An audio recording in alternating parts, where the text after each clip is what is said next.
Hi. What's up, everybody? Should I have done the Oh, I didn't see you come in. That's stupid. Let me bring the volume down a little bit on the music. It's my favorite movie. All right, let's do it. First five. Wait a minute. Hold on.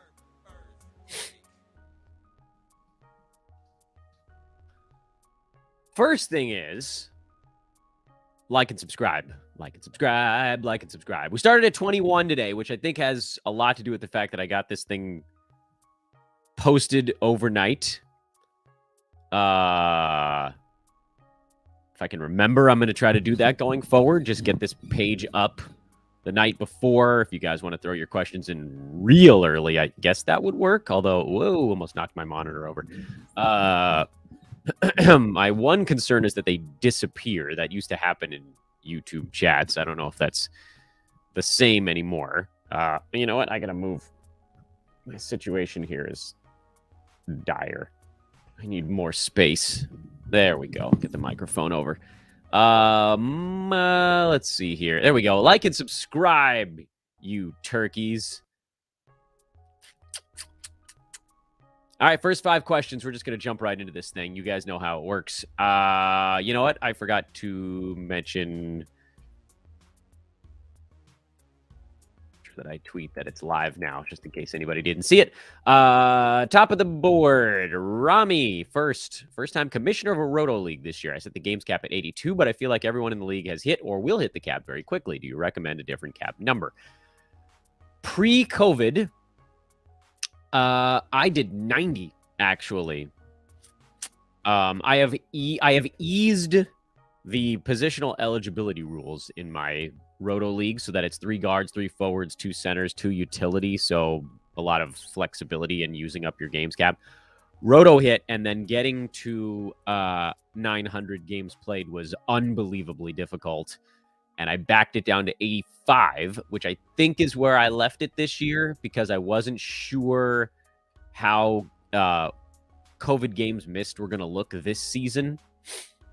Let me double check on that. I can actually look while we're talking right now. Yeah, I got it at 85, and I think most teams that are competitive are going to be able to get there relatively easily. So with now the number of COVID games coming down, you can probably go back up 86, 87, somewhere in that neck of the woods. But yeah, 82 is low. The Yahoo public prize leagues are 82, which feels incredibly low, especially with 3 injured slots. Way too easy to get there. But it does allow you really to localize on your best players. Do you see Devin Booker, JJJ, Evan Mobley as top 30 players next year? In 9-cat, do you value one over the others? Well, JJJ has been head and shoulders above the others this year. He's number 11 still, riding mostly on the strength of 3.3 blocks per game and 1.1 steals. There ain't anybody close to him in combined steals and blocks this season at 4.4. I think Anthony Davis at 3.2 is the next highest, or is Walker Kessler up there as well? Where's Miles Turner? He's at 2.9. I mean, that's the thing about JJJ. He's actually not that impressive in the other statistical categories. He's like 1.1 steals, 3.3 blocks, both hyper elite. Turnovers are meh. Field goal percent is fine. Free throw is actually slightly sub-average. No assists. Rebounds for a power forward are meh. Scoring is meh. So I get it. Maybe you don't want to pile all of your value into 2 categories from one spot on the floor. To that end, if you're looking for a little bit more well-roundedness, Devin Booker is 38 right now. Evan Mobley's been kind of running in that range for the second half of this season. And Mobley, I still don't think we've seen him take a little bit more control on offense. Still, I mean, there's a reason that JJJ is number 11. So, yeah, he's the one I would favor over the others. To me, he's the one that would have the most that would have to go wrong for him to be outside the top 30 because the other 2 dudes aren't even in there right now. If we get Evan Mobley, here, this I agree with this sentiment. If Allen is gone, Mobley would be top 30. Yeah, but pretty sure. What is Jared Allen's contract right now? Doesn't he? He's got a few years left on that bad boy, and relatively affordable by modern deals. He signed a 5-year, $100 million that takes him through 2026. So they'd have to trade him for that to actually come to fruition. So I don't think it's happening. I guess this is technically the third question. Someone dropped Zach Collins on Monday due to the playoff schedule. Should I pick him up? Dropping Okongwu when he clears waivers is too risky to grab a player from the Spurs. It is very risky, but I'm okay with getting Collins on Friday. I wouldn't do it early. You just get your 2 games over the weekend. Oh, that reminds me. I got to get this streaming guide open for later in the show. Where are you, streaming guide? Don't worry. We got this. It's been adjusted. Thank you to Andre, who put together our initial streaming guide and the update, which I forgot to copy and paste over into my original copy. As far as the Spurs go, they're back-to-back. Is Tuesday, Wednesday of next week and Tuesday, Wednesday of the week after that. So that's where you might lose a Zach Collins game. But you'll get 5 games out of 10 days from Collins. I think that's worth it. He's been good enough to where that no longer becomes a streaming slot, and you just take your game every other day. Whoops, that's about the other question above. My apologies. So my fantasy playoffs start next week and into April. Yeah, that's how a lot of them are. Or just the beginning. Sounds like you got the last week lopped off. That's the default, I think, on Yahoo right now. Looking rest of season for points leagues. Devin Vassell, Mark Williams, Wendell Carter are my weakest 3. Are any a drop for Tari Eason or Cam Reddish? Mark Williams might be because he's got a 2-game week next week. I assume Vassell's going to play 3. Wendell Carter's actually got a decent schedule if he does come back from this little injury. So I would probably, much as I love Mark Williams, he's been incredible for us, especially on the Roto side, getting us to this point. His 2-game week next week is soul-crushing. You should drop him Wednesday of next week. Houston plays 3 times Wednesday through Sunday. Charlotte only plays once. You get 2 extra games over a 5-day span from that move. And you don't have to move on from Eason basically at any point the rest of the year from that point on. As far as Cam Reddish goes, I do believe his value, which is good right now, heavily tied into Anthony Simons being out. Heavily. There's my guy, Andre. Yeah, Andre and I are battling for the last playoff spot in an 11-category league, which I'm annoyed about because everything's gone wrong for my team at exactly the same moment, which was last week. I played against a team that was kind of lower in the standings, but the week I played him, he got 2 injured players back, and I lost Bojan Bogdanovic, who played only 1 game last week. I get it, tank stuff happening. Then Jordan Clarkson only played 1 game last week. I think Keldon Johnson only played 1 game last week. And I had...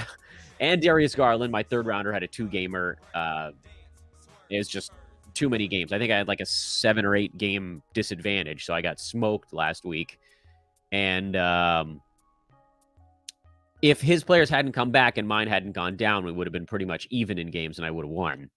I mean, this is the thing about head-to-head. Like, sometimes you run into a week where you're just not going to win the games played battle, no matter how much you stream, and then you're cooked. That's a silly thing. You might have a way better team and you might lose anyway. Doesn't matter. Not to say that I would have, like, steamrolled it, but it would have been a really good matchup. Anyway, Andre and I are battling. Andre's got some injuries this week. I do too still. I got to attack categories I haven't tried to win all year against the team that also suddenly is healthier. I mean, this is like, why should you start playing Roto? Because of this crap.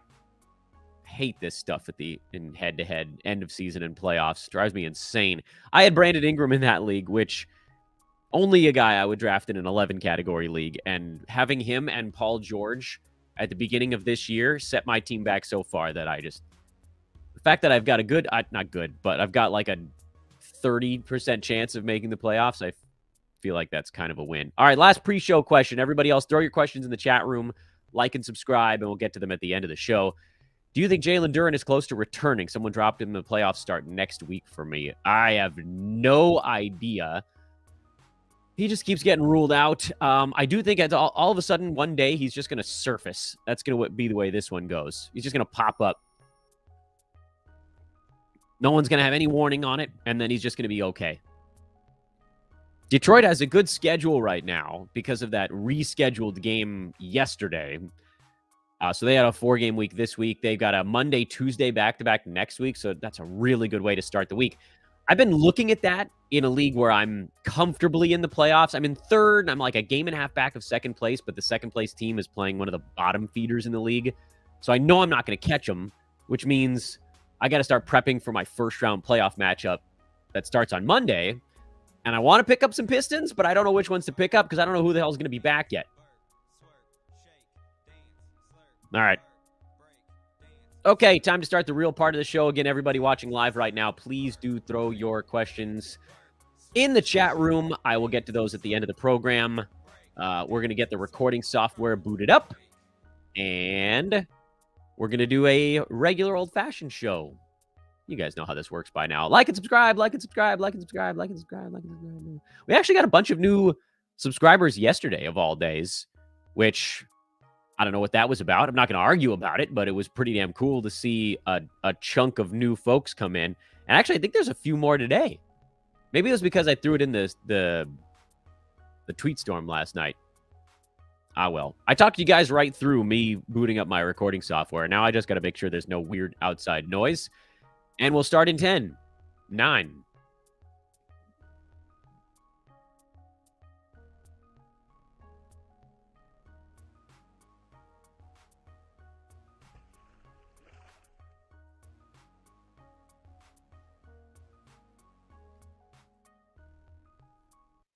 I'd like to claim that every day in fantasy sports is wild adventure where players should be added, players should be dropped, crazy activity.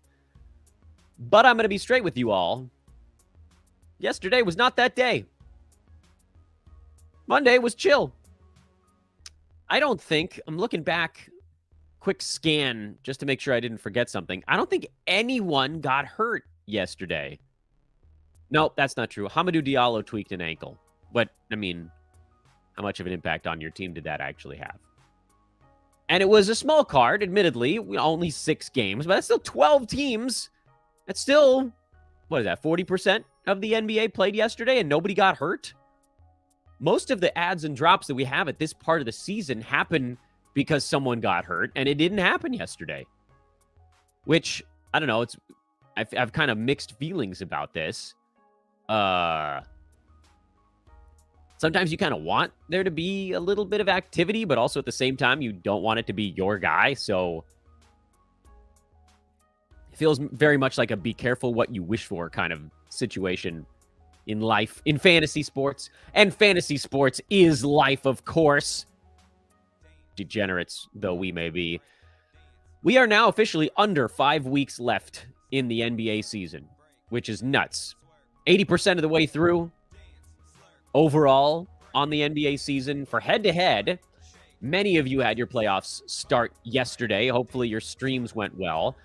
I picked up Victor Oladipo in one spot, and it actually worked, which was mind-boggling.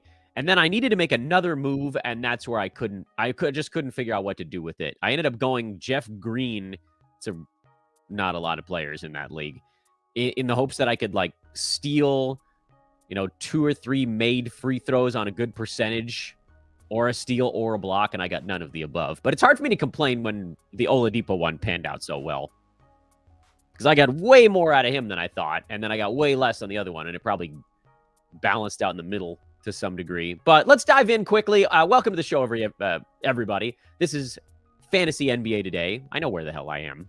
I am Dan Vespris. I'm not sure that I know who I am, but I know where I am. And where I am is a state of light fatigue, which is pretty much par for the course. I'm sleepy. You guys know it already. I mean, I've already talked about this on the show. My wife is on an early morning rotation at the hospital right now. So for these 2 weeks, last week and this week, I'm dropping off 2 kids at 2 different schools that are like 25 minutes apart from one another. So I leave my home. We get up at 6:30 to pack lunches. I leave my home by 7:30 with both kids, but I don't get back until like 8:45. And so it's hard. I set up the live YouTube show late last night so that folks could have an opportunity to kind of pop in there and settle in early. And hopefully some of you have. But Oof, I'm cooked, man. Follow me over on Twitter at Dan Vespers. We're going to keep trying to push the Twitter growth. I know that right now it's hard to be in love with Twitter because things break about once every 3 days, and Elon's done weird stuff, and some folks listening, I'm sure, are just sort of generally opposed to Elon as a human.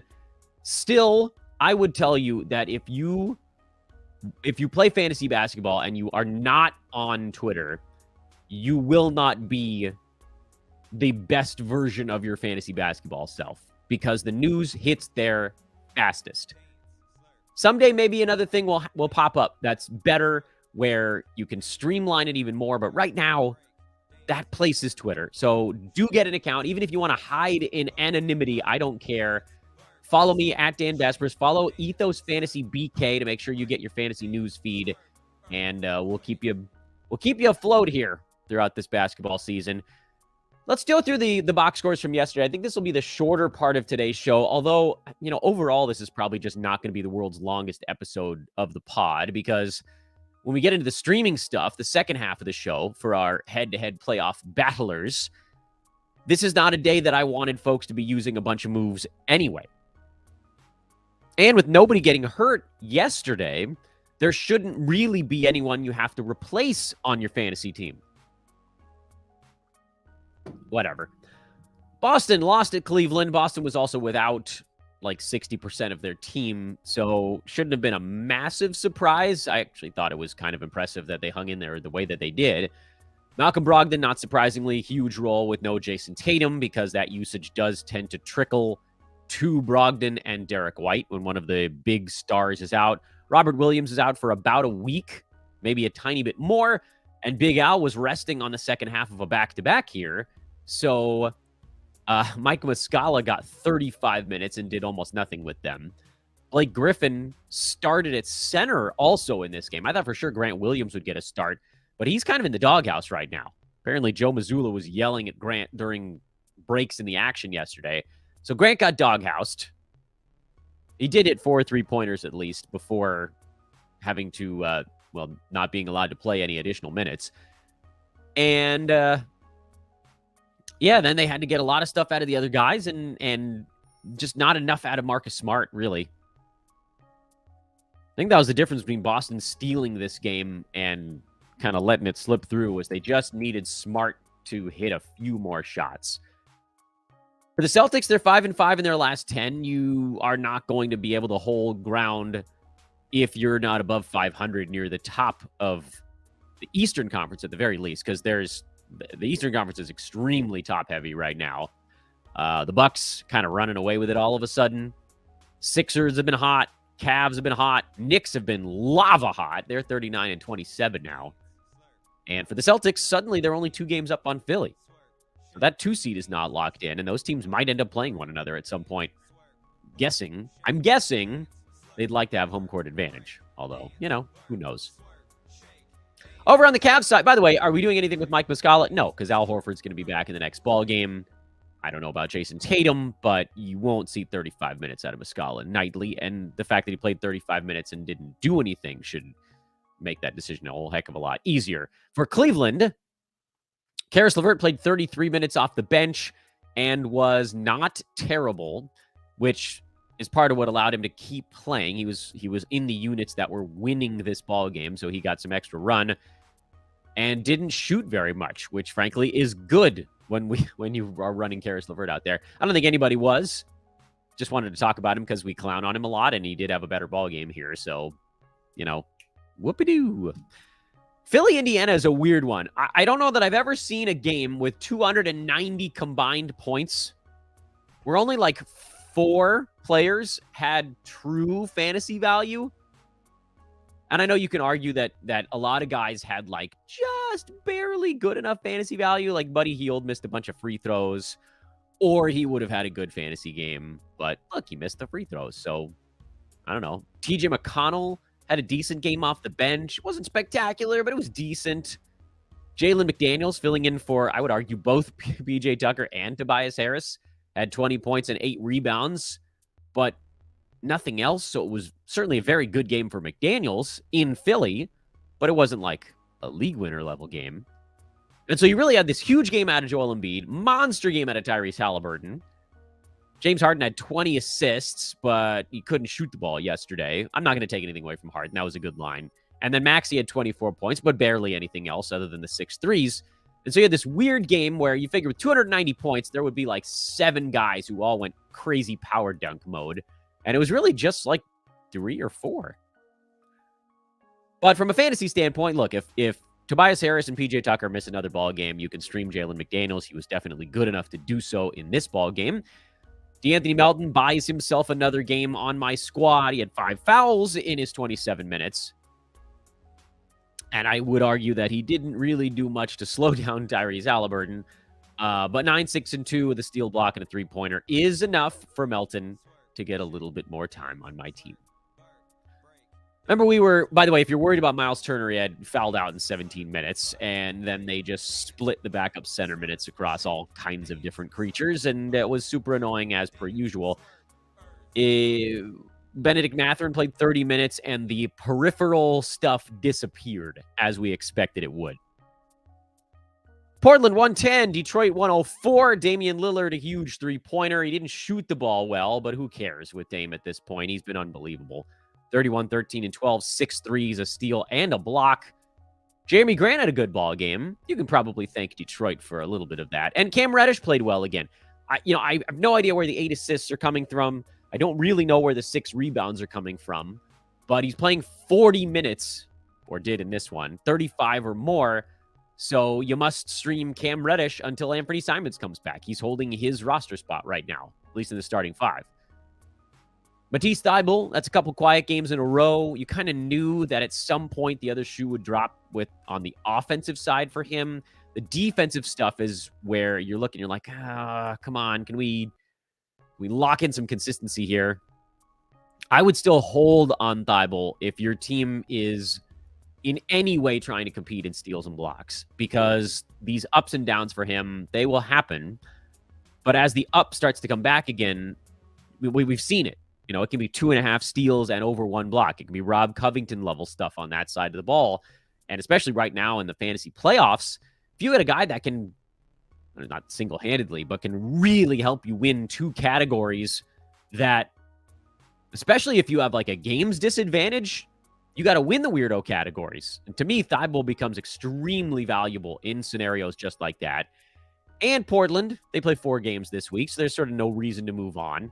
If you were going to abandon ship on a Blazer, it would be Wednesday of next week, because from that point to the end of the following week, or really to like Saturday of the following week, which is 5, 6, that's 11 days. They only go 4 times. Then they go 5 times in 8 days after that. So everything's got to be built with a schedule in mind. These other dudes, though, like Reddish, you just roll with him until the wheels come off, which again, the wheel is shaped like Anthony Simons. For Detroit, God help us all if we can figure out who's healthy and playing for the Pistons on any given night. Amadou Diallo tweaked his ankle in this one. He's doubtful for their next ball game already. Alec Burks was in, but only played 22 minutes because he's a veteran on a tanking team. James Wiseman only played 24 minutes because he fouled out. Isaiah Livers played 39 and did have a better fantasy game, but his fantasy stat set overall is pretty bad. Same story for Marvin Bagley, who can sometimes overwhelm the stat set issues by usage and playing time, and he sort of kind of did a little bit of that yesterday. And then Corey Joseph got 32 minutes off the bench. RJ Hampton had 5 steals in 20 minutes off the bench, and it's just a total crapshoot right now. Especially because Isaiah Stewart and Jalen Duren and Killian Hayes, 3 starters for the Pistons, were all out for this game. It's a shame because Detroit does have a really good schedule going right now. Again, thanks to the rescheduled game that I misfired on for about 3 minutes on yesterday's podcast. But that gives the Pistons, we're in the stretch now of 6 games in 9 days for Detroit and 7 games in 11 days for Detroit. But the problem, of course, is that you just don't know who the hell is going to play. So I badly want to have Pistons on my head-to-head side, and I badly don't have any idea which of them to put on my head-to-head side. So Honestly, I think I'd rather leave it alone, although you could take a shot with Wiseman because he'll probably get 18 to 20 minutes even after Duren comes back. Bagley will probably get about 20 minutes after Stewart comes back. Burks, I think he's going to get some rest days mixed in there. Corey Joseph, not super trustworthy. Hampton, I mean, even with everybody hurt, he only played 20 minutes, so that feels like a bit of a out of the blue kind of game. Jaden Ivey's got all of his percentages issues to deal with. Yuck. Miami beat Atlanta in a tight one. Heat finally hit some three-pointers. Interestingly, it was with Kevin Love out with a rib injury. You know what we haven't talked about very much is that Tyler Hero has completely fallen off the map. After a really good first 3 months of the season, he's totally vanished. Largely because his field goal percent has fallen off the map as well. But then that's kind of, the shot attempts have kind of gone with it. Since he stopped making everything, he's stopped taking everything. And that's not been great. Adebayo was good. Butler was good. Oladipo had a nice game off the bench, but he's no more than a scheduled play. By the way, he did play in a back-to-back. So Oladipo might not sit those right now. Gabe Vincent has not been good enough to play lately. Max Strus has not been good enough to play lately. Caleb Martin had a better ball game. That's a couple in a row now for him, but he's also running hot. When he cools off, you'll probably see Love come back into the lineup around that same time, and so on and so forth. So, again, Miami, another team that has a good schedule going right now, but also a club where you're kind of rolling with a hot hand sort of situation and not so much games cappy. For the Hawks, Saddiq Bey once again had a good ball game. He's been running hot. That's also going to cool off at some point. When Bey stops hitting all of his three-pointers, does that mean you get extra DeAndre Hunter, who also played 36 minutes, more John Collins, who only got 20? Collins has been dealing with some foul stuff lately. He actually was playing a little bit better in this ballgame. Collins was a plus 12. Probably should have seen more of him. I think Quinn Snyder's making a point with Collins that you can't just sort of like float around and sulk and expect to get your normal playing time. I do expect it to come back a little bit, but he's actually fallen. John Collins has to schedule stream level. And I continue to thank my lucky stars that I did not draft him anywhere. Not one John Collins on any of my 10 teams. Phew. That's a big relief. As far as Saddiq Bey goes, he's a schedule play to me also. Bogdan Bogdanovic, schedule play. DeAndre Hunter, schedule play. The only fringy guy on this team that I think I would probably drop into some roto spots is Okongwu, and he's been kind of intermittently bad under Quinn Snyder as well. They felt like they needed Clint Capella out there. Did they? I don't know. Maybe. But we've seen Okongwu's minutes bounce around a little bit as the Hawks trying to settle in under a new head coach. Scotty Barnes got ejected in an absolute goofball move by Scott Foster. Did it change the outcome of the ballgame? Hard to say, but this was a kind of a fun one. Gary Trent cooled back off after two big ones. Don't worry, he'll be fine. He's just going to bounce around a little bit more because he's coming off the bench. It just won't be, the top 40 run he went on. It'll be more like top 80, top 90 now.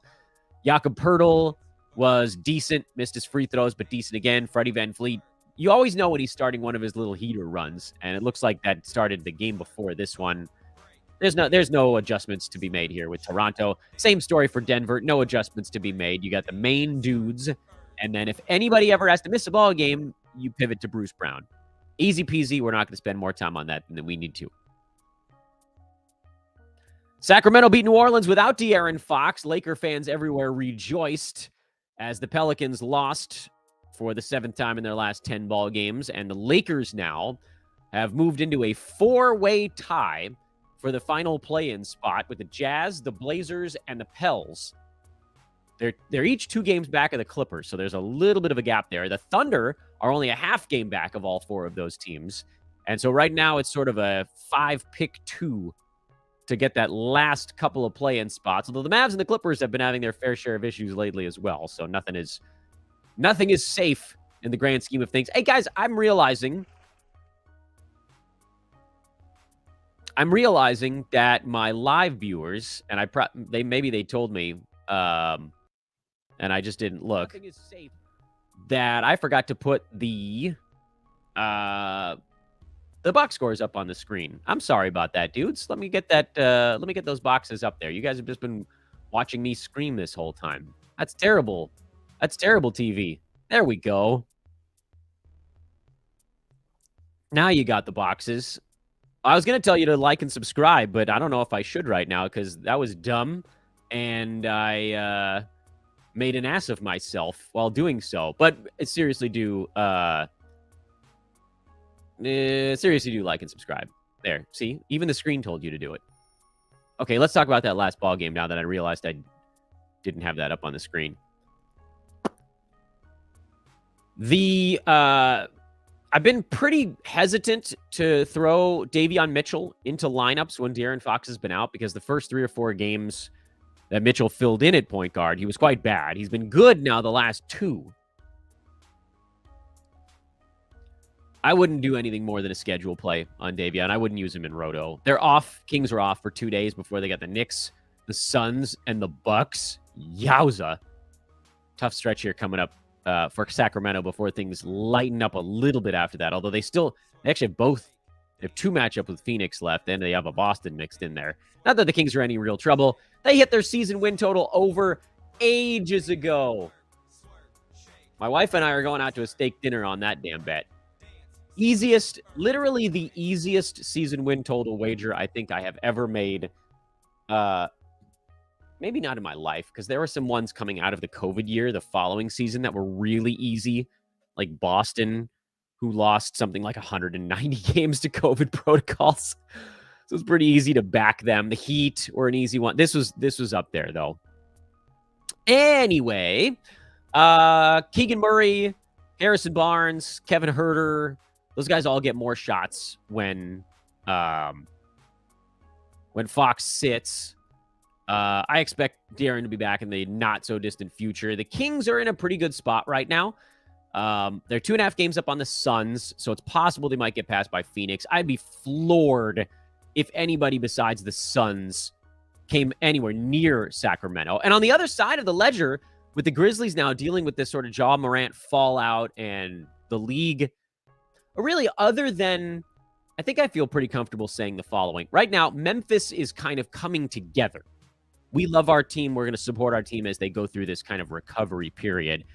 The rest of the NBA and fans of the NBA have kind of, and Memphis did it to themselves a little bit by talking big before they had kind of been there. That always irritates NBA fans. The Clippers did that for a long time, where they acted like they had won a title where they kind of hadn't really yet. We're seeing Memphis do a little bit of that, and then this other stuff is happening.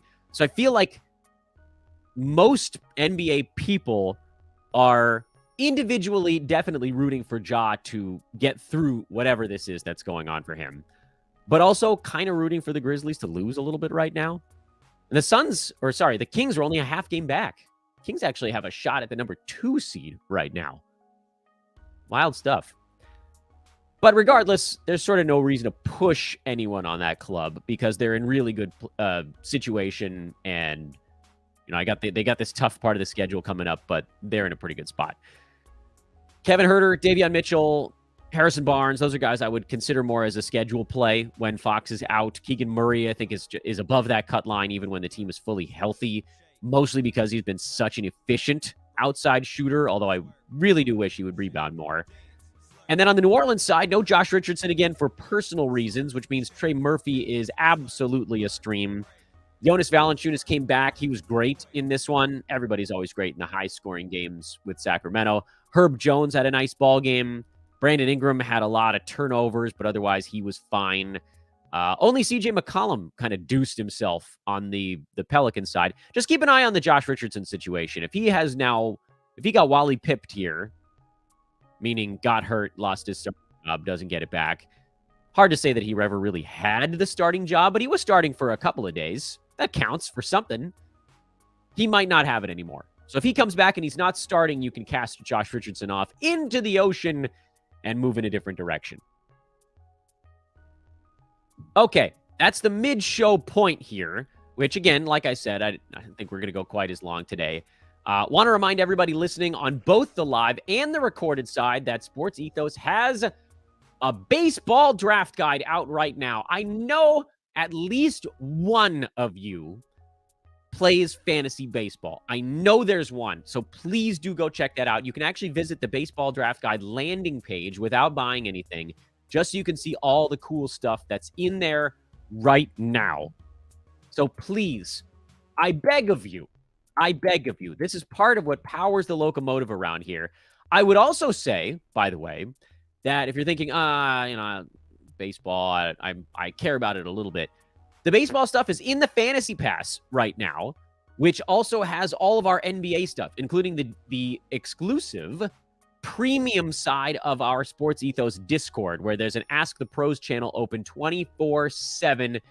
To me, maybe the most valuable thing in premium fantasy sports is over there.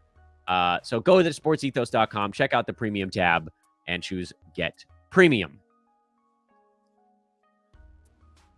This is where I pop over onto Twitter and remind everybody that we're going into the streaming playoff discussion segment starting now. Well, it looks like Drew Holiday just got ruled out. Oh, Giannis just got ruled out.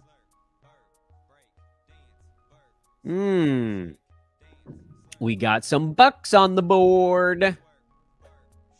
Only a 3-game week, but they do start next week with a back-to-back.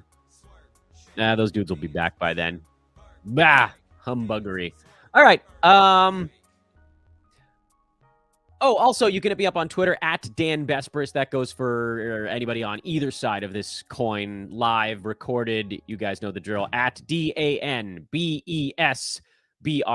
And if you're hanging out with us on the recorded side, please do make sure to join us live on YouTube next time at youtube.com/sportsethos. All right, here's what we're doing next. Everybody on the live side gets to see me pull up the schedule streaming board. Everybody that's listening, I'm going to do my best to continue to paint the picture as best I can. Today is a day that, like yesterday, I would prefer if you did not make any streaming moves. In a perfect scenario, you wouldn't have to do it. Nobody got hurt yesterday, so again, you really shouldn't have to do it. But there are sometimes extenuating circumstances. So let's take a look at what's going on today and where we might need to do something active. Reminder, on yesterday's show, we talked about how I fully understand that some of you were not able to long stream coming into this week. I fully understand that. So that's why on yesterday's show, I wanted to talk a little bit about what you could do at the front end of the week to maximize games played. And then I got crisscrossed on a rescheduled game, but then I corrected myself. And it was basically the Heat and the Hawks were the two teams that, and the Pistons were the teams that had good schedules to start this week. You can see on your screen, Detroit, 4 out of 6 ball games. They also have a 6-9. The Hawks have a 5-8. The Heat had a 5-8 also to start this week. If you made moves to those teams, you should not be touching them for at least 6 days. Meaning you made those moves to get you through Saturday of this week. That's actually really important because it also means that you're down 1 or 2 moves coming into the week. If you long streamed coming into this week, there might be a scenario where you had someone who played yesterday on Monday as part of a long stream that maybe doesn't go as regularly the rest of the week. A couple of teams that would fall into that bucket would be Sacramento because they only have 2 games over the next 6 days. Who else is floating around in that bucket? The Pelicans, they only have 1 game over the next 4 days, although they do go back-to-back over the weekend. Pacers, 2 games the rest of the week that played yesterday. Boston, 2 games the rest of the week after playing yesterday, and then a bunch of Celtics rested, so you actually had a few Celtics that were cut down to a 2-game week anyway. So let's say that you had some guys that were long streams that were on some of those teams, and you're thinking, you know what, I have an opportunity here where Boston, whatever other teams that I was just talking about, you guys can go look it back up. I think I said Boston, Indiana, And everybody watching live can see me scrolling back through to make sure I'm not forgetting anything. Sacramento, and I think that might have been because the Pels still have 3. Remember what we talked about on yesterday's show, and I want to start almost every streaming segment on this pod by issuing the same decree, which is if you are long streaming, and you definitely should be if you're in a playoff battle, try to add 2 moves to whatever stretch of time you are long streaming that slot. So in this case, it's actually not that hard to pull off. Let's say that you had I don't remember what Boston's schedule was like coming into this week. I think Sacramento had a Friday, Saturday back-to-back last week, and then they played again yesterday, Monday. So that was part of a little, 3 games in 4 days stretch. It's not what I would call a traditional long stream. It's, 4 days is more of a medium stream. But now you might be left with a king, like a Kevin Huerter, or a Davion Mitchell, or Trey Lyles is even on the board, or Malik Monk. Doesn't have to be one that worked all that well. And you want to get off of them, which is understandable because they have a very good Knicks defense. That's their next game on Thursday, and then they're in Phoenix. That could be a high-scoring game, but regardless, it's going to be a tough one on Saturday. Then you should be asking yourself, by the way, I want to stress again, this discussion is for people who did not use moves yesterday. If you used one move on Monday, I could maybe get behind the idea of using a second move this week today. But at that point, you shouldn't be touching anything else unless somebody gets hurt until Friday or Saturday. Okay? So if you have 4 moves, if you're working with 4 weekly moves, and you've used 2 by today, you should still be on 2 on Wednesday and Thursday. And then on Friday, you can maybe think about doing something else.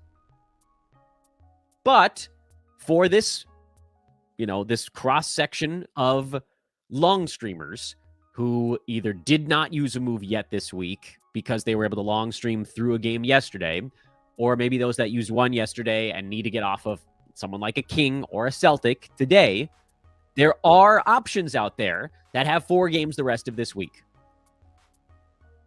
The beauty part of this part of my show, and the funny thing here is, you guys are on the recorded side. You guys would never know that this was the case, but now that we're doing these things simulcast on YouTube, I feel like I need to explain myself. This part, I don't write this part down. So when I'm looking now at who has 4 games the rest of this week, I could just have a little list, but it's actually just as easy for me to scroll through an Excel spreadsheet. Brooklyn has 4 games the rest of this week, so the Nets are actually very much at the top of my board of possible streaming options. The Knicks and the Thunder, although Oklahoma City is actually extremely interesting because they have a pair of back-to-backs, so you might see they really only have one guy who's not super duper duper duper duper young on that team, and even he's pretty damn young, and that's Shea. If Shea sits out any of these back-to-backs, you get a bunch of other guys that kind of move back into the possible play zone. And the Wizards have 4 games the rest of this week, including 3 of them against teams that are not good on the defensive side. So again, if you have 3 or more remaining moves this week, and you have someone on your team who only has 2 games the rest of this week, and I'm not talking about the Suns, I'm not talking about the Spurs, I'm definitely not talking about the Wolves, because they actually play tonight as part of one of their 2 games in this lovely 2-game week, and the Clippers are also 2-gamer. You should have done something with those dudes yesterday. There was no reason to wait an extra day on the 2-game weeks that don't start until Wednesday. I'm talking about the teams that now have a 2-game week after playing yesterday. This is actually a really interesting, weird little window. Boston, Indiana, and I already forgot the third team on our board. Kings. Those are the 3. Those are 3 teams that have 2 games over the next 6 days where you can now long stream and get a 4-gamer out of someone on Brooklyn, someone like a Dorian Finney-Smith, or even a Royce O'Neal or a Cam Thomas if he got thrown to the Wolves. New York. Not as many great options there because Emmanuel Quickley is going to be heavily rostered these days. But Isaiah Hardenstein, if you're looking for a big, he's getting like 17 to 18 minutes a ball game. 4 of those is like call it 18 to 20 minutes. You get in between 70, 80 minutes. That's like 2.5 to 3 starters level ball games. That's good.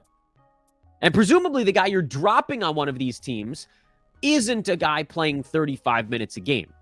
Okay? You're not dropping a superstar that only has 2 games the rest of the way. The guy you're dropping on the Kings, we're talking about like a Malik Monk or someone like that. Remember that?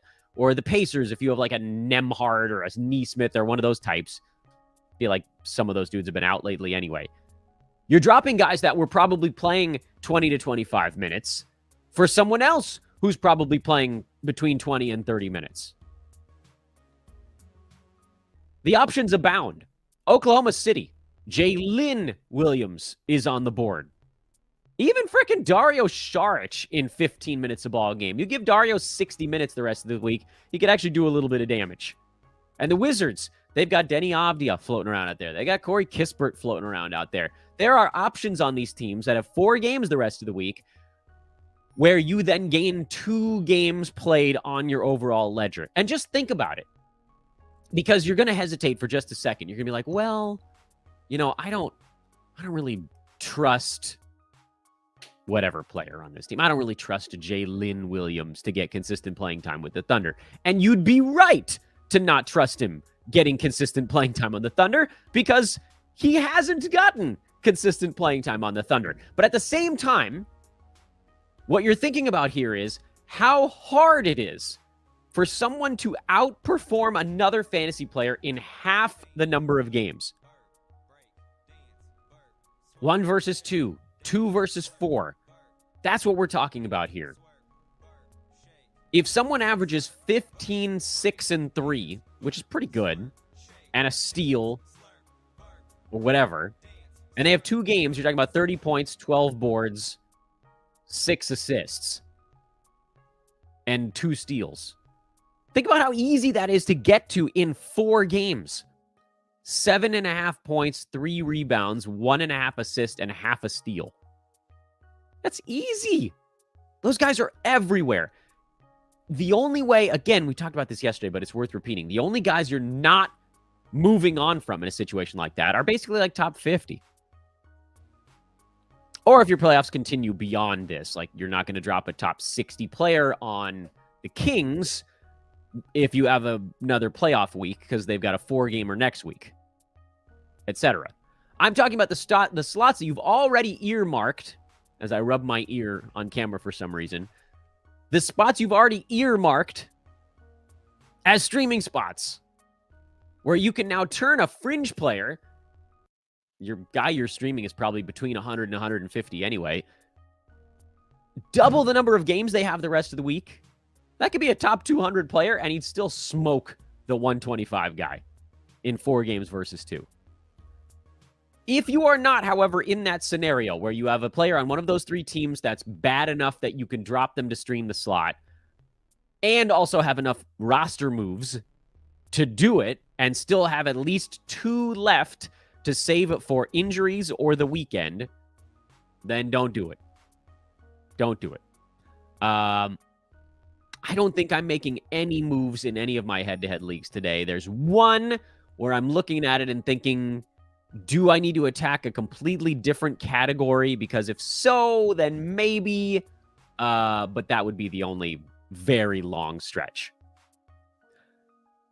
To my YouTubers, throw your questions in the chat room. We're about to move to the post-show portion of the proceedings. To all my friends over on the recorded side, please come join us at sportsethos.com/ Nope, that's not right. I mean, yes, you can join us at sportsethos.com and choose Get Premium, Get It Fantasy Pass. So you can get basketball and baseball here for this next month. But the link I was actually trying to say was youtube.com/sportsethos. We are also recruiting. This is actually a great time to get started in your fantasy career because this is a time when everybody's starting to tune out, and the competition right now for our open contributor spots is lower than in October, November, December, January, etc. So hit me up on Twitter at Dan Bespris if you want to learn more about that, or email roster@sportsethos.com, or just put it in the YouTube chat and I will see it over there as well. On to tomorrow, everyone. Let's enjoy the Tuesday, Medium Tuesday. Who doesn't love a good Medium Tuesday? We'll do this all again tomorrow. Everything else that we do, the look aheads, all that stuff, that we'll do over on Twitter at Dan Vespris. So long for now. All right, YouTubers. Feels like the time when I need to put the like and subscribe message up there one more time. We're up to 43 likes. I can dig it. 60 people hanging out. We really have turned a corner here on this show. I didn't know when YouTube was going to kind of click and people were going to be like, oh yeah, I'm going to follow this daily. But you're starting to see it happen. Remember, even like 2 to 3 weeks ago where most of the shows was like 35 to 40 people. And then all of a sudden, a little bounce took place. And now we've made a little bit of headway here. And that's super cool. So thank you for all of that, liking and subscribing. This is also my time where I do the one more quote tweet. Let everybody know that it's the Q&A time on the show. And you guys got to hear a sniffle. Sorry about that. I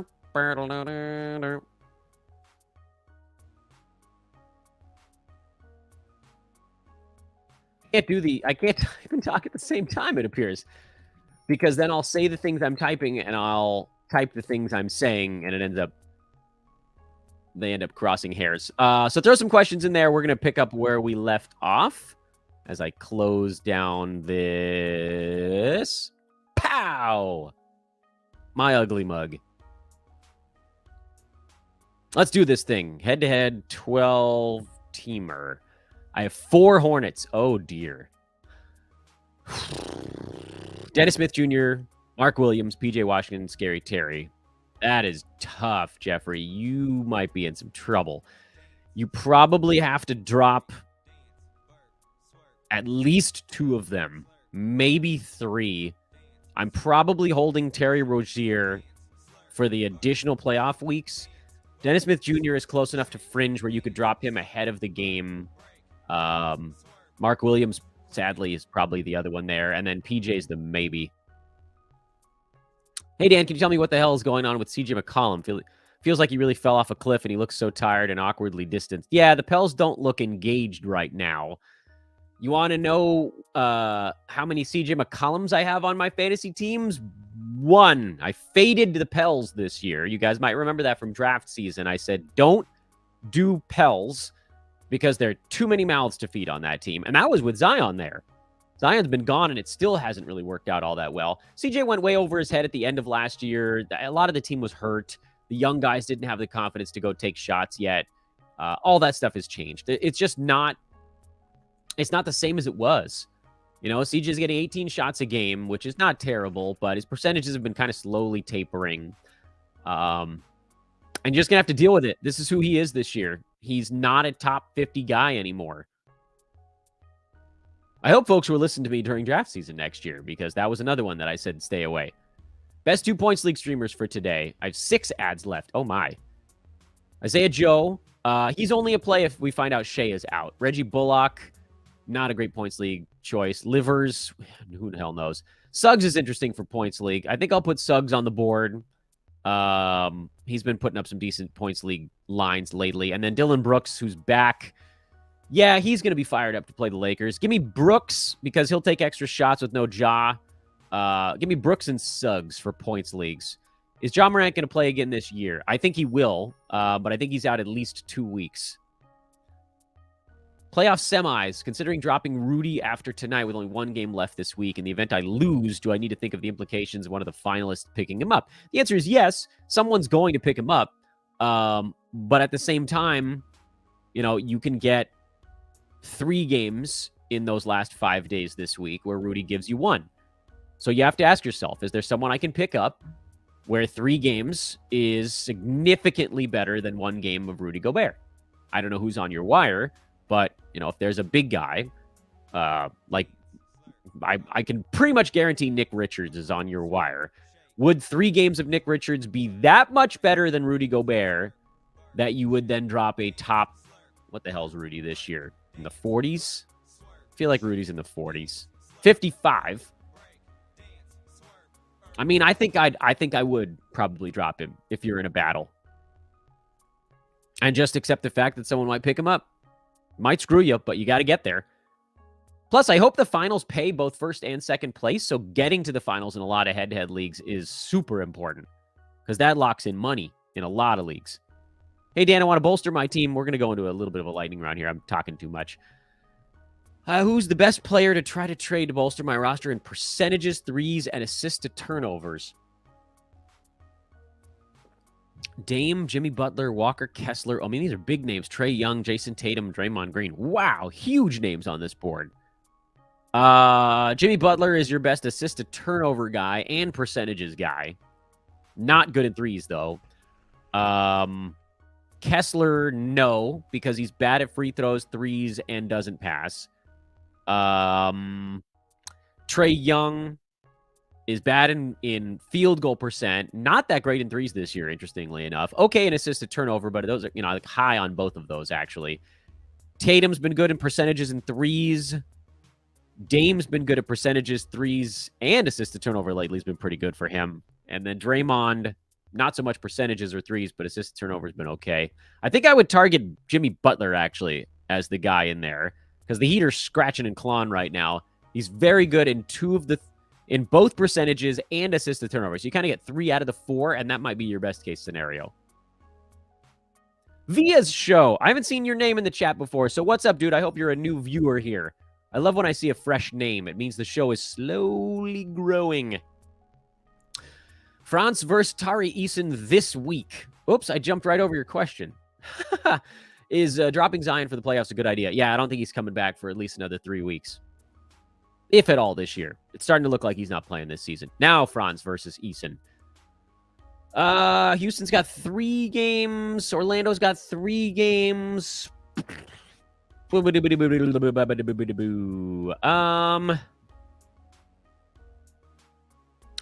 to go Franz.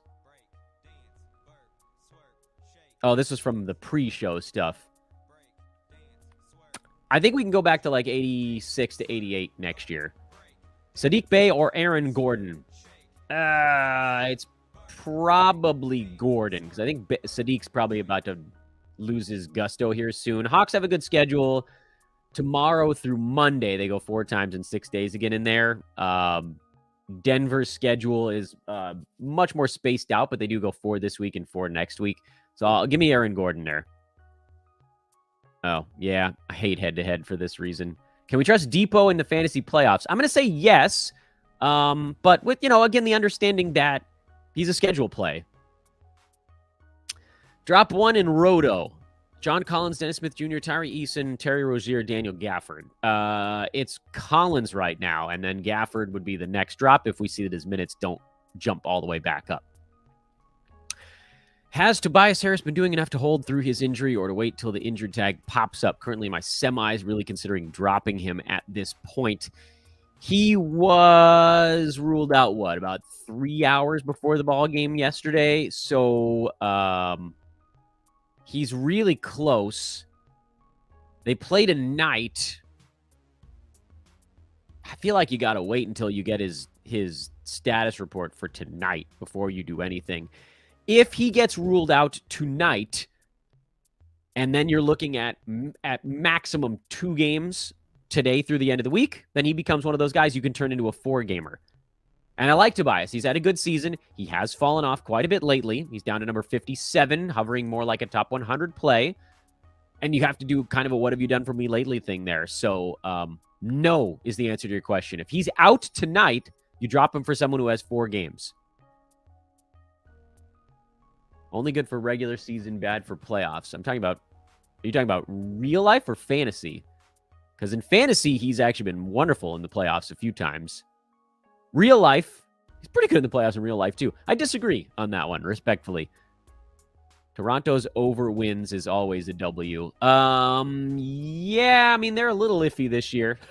But yes, typically I've won a bunch of money on Toronto overs. Would you keep Ja Morant if your playoffs start in 3 weeks and you were locked in for number 2? Yes to Ja. I think all of those guys are back. The playoffs start in 3 weeks? What is it, a 2-week playoff? That's really tight. That's a tight window. The answer is yes on all of them if you're truly locked in as the number 2. Robert Williams probably back the soonest. Maybe Andrew Wiggins. We don't really know what's going on there. Wiggins might be back the soonest. Time Lord. I think Simons is back by some point next week. Nurk, I have no idea. Ja, probably the week after that, if I had to guess. And then, Nurk to me is, again, the one where I really don't know. Giannis and Drew are out today. Are Carter, Ingles, Connaughton great streamers in a points league? Who do you prioritize? I would probably go Javon Carter as my favorite there. Because he's going to have to handle the basketball more. Ingles and Connaughton, even with Giannis out, they're still in this messy front court of Middleton, Jay Crowder, Bobby Portis, Connaughton, Ingles are in there as well. Grayson Allen, who's kind of a smaller wing. So I just feel like Javon Carter, there aren't that many options to replace Drew in a way that there are to replace a power forward. And I know they can kind of slide bodies around. The Giannis and Drew being out thing is actually enormous for my 30-deep team because I think I had to start Connaughton this week. And please, Lord, let him have a whole bunch of stuff because having to start Connaughton in a 3-gamer is not my favorite. If I have 6 ads for the rest of the week, do I stream based on back-to-backs? Yeah, you don't need to go long stream with 6 moves. Or alternatively, you could long stream 6 moves and you could have 4 streaming slots. So you could turn 4 slots on your team into 5 or 6 game weeks, or you can turn like 2 slots into 7 game weeks. It really depends on how much you value the last 2 versus last 4 players on your roster. What are your thoughts on playoff reseeding in head-to-head leagues? I'm fine with it. I don't have strong feelings either way, though. Either way. I think I'm kind of against it, though, because teams at the top might actually be jockeying. Well, they'll know. As long as it's something that the league knows going into it, then you just deal with that accordingly. This hat sits cockeyed, I'm realizing. I don't think you need to. I don't think it changes the competitive balance in your league all that much because, top 1 or 2 teams are probably better than the other ones. So they shouldn't worry too much about, if the 6 seed beats the 3 seed, the number 2 seed, I don't know. It just feels like a lot for fantasy. I don't think you need to do it. 8-teamer.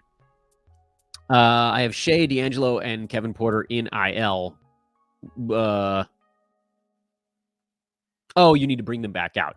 Should I drop Tari Eason, Jalen Williams, and Spencer Dinwiddie? Oh, God, 8-teamers. That makes this so hard. Tari Eason is a drop, yeah, and an 8-teamer, that's an easy one. Kevin Porter Jr. might be a drop, and Spencer Dinwiddie might be a drop. I think my 3 favorite guys here are Shea, D'Lo, and Jalen Williams, interestingly. Semis next week. I have Oubre, Olynyk, Mark Williams quickly on my team. Who's the 2 I should drop? It's probably Mark Williams and Emmanuel quickly. Well, if we see anything fishy with Kelly Olynyk, then he might jump over one of those 2 guys. But it's Mark almost for sure, and then quickly is probably the other one because Emmanuel's been good, but he hasn't been that good when Brunson's been in. Is it too good? Is it a mistake to have too good of a back end of your bench prior to the playoffs? My worst players are Matisse Thybulle, Wendell Carter Jr., Tyus Jones. I'm getting streamed to death by a lower quality team. Well, turn Thybulle into a streamer, turn Wendell Carter Jr. into a streamer there. And Tyus Jones is kind of effectively a streamer until Ja comes back anyway. Yeah, I mean, if you have a team this good all season long, you should be trying to turn 2 of your good players into 1 better player. And that's the, auction. I get it. So, yeah, you got to stream. Nowadays in fantasy, if you're not streaming in the playoffs, someone that's not as good is going to come beat you. Mike Glenwick, floating head avatar. Hey, Dan, what to do with Middleton at this point? Playoffs start next week, and I know that he won't play more than 3 of Milwaukee's 4 games. I think 3 of Middleton is actually enough. I know that it hasn't been the year we wanted. He's been maybe the most annoying player to roster in fantasy sports. But I'm still okay with the 3-game week out of Chris. So hold. Ja could be suspended 50 games. Yeah, I think you have to hold at least to find out if he was transporting a gun across state lines or if someone one of his dudes brought it to him or whatever, or if his buddy drove it or something. I don't know. If he's in significant legal trouble, this thing becomes very different than just mental stuff going on where he's got to get over it. But until I see that, I can't drop jaw on the maybe. Eric, possibly trying to long stream for next week, Monday, Tuesday, back-to-back. Good 14-team Piston or Buck recommendation for threes and steals. Burks, Connaughton, Ingles are the first to come to my mind. And yeah, I mean, they really are. Burks is an interesting one. We'll find out today if he plays in back-to-backs. If Burks plays in back-to-backs. Connaughton, he's a three steals guys. If Grayson Allen is floating around, he would be one as well. Ingles probably won't. Did he play in their last back-to-back? I looked that up. If he does, I assume his minutes would be somewhat depressed there. So I would look at Burks. I would look at Connaughton. Depending on who's in and who's out on the Detroit side, you might even venture deeper into like a Hampton or a Corey Joseph or something like that. But, if Burks and Connaughton are floating around on the wire, that's probably a thing. Nick Richards would be my drop. Yeah, he's got a 2-gamer, so yeah. I'm late, but what's up, Dan? What's up, dude? Got you with the thumbs up. Yeah, my man. Hope everybody else does too. Like and subscribe, everybody. Better stream. Slow-mo for today only, or Bullock for today and tomorrow. Again, this is the age-old, how much would Bullock have to do in each game to be better than one slow-mo game? Couldn't you... Oh, I see. You don't have either of those guys right now. Okay. Denver's got 3 games the rest of this week. I would probably just sit on Bruce Brown for those 3 games because moving to Kyle Anderson, who only has 1 game after today the rest of the week, you don't want to make a move to lose games played. At least with the Mavs, you move from someone who has 3 games to someone who has 3 games. You must have a ton of roster moves if you can go from a 3 to a 3 or a 3 to a 2. I can't advocate using a roster move to drop weekly games played. Is Wiseman's rest of season outlook rosy enough to render Duren unserviceable? No. Duren's better. And Jalen's hurt. He will get his starting job back. I feel pretty confident about that. I don't know. They're not going to push him hard because of this ankle stuff. So I would expect it to be maybe like a 25-23, 26-22 kind of split in Duren's favor. But that said, Duren's not going to be playing 32, 33 minutes and not going to be getting those, 11 point, 17 rebound games. He's going to be more of a back-end center when he comes back because they don't want him to get hurt. Last 3 questions, then we're getting the hell out of here. So you can stop posting now because the last one is Jared's question. Do I drop Cam Johnson so Markkanen starts or hold Cam and leave Laurie in IR until someone gets injured? Oof.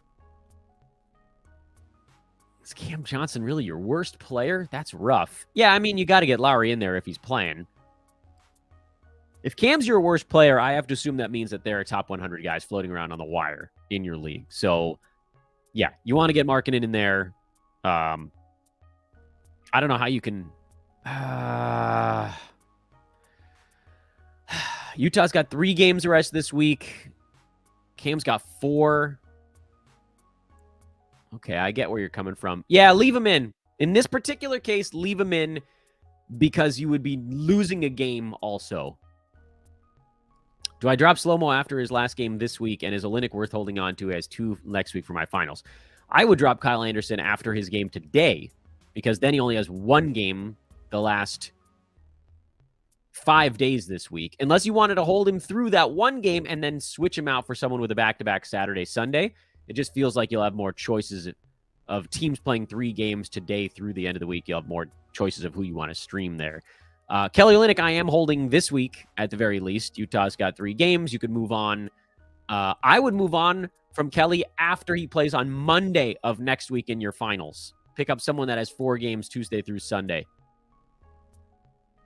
There's a perception that 8 or 10 team leagues are less competitive, but do you think they can be just as good if you have 8 to 10 really good managers? They're just annoying. You have to drop like top 80 guys. It's just upsetting. Like the waiver wire is dumb. All these players that we talk about, surfacing, not surfacing, none of them matter because the waiver wire is loaded with starters. So you're just like trying to figure out which starter is going to have the best ball game on a given day. That's why 8 to 10 are kind of unpleasant. Do one extra question. Kispert or Grayson this week? 4 games versus 3, so I got to go Kispert. Grayson's going to put up better individual numbers, but I'm going to go with the dude who has the extra ball game, and I might lose out on that because, oh, man, with all the Bucks out today, too, you're probably going to get a good game out of Grayson Allen. You might get 4 real stinkers out of Kispert. That's really actually almost a dead heat because 1 good game from Grayson and 2 meh games from Grayson is probably about the same as 4 kind of bleh games from Corey Kispert. 10:22 we got done today. Hey, like and subscribe before you close your window. Please, on the way out. A lot of you have done it today, so thank you for that.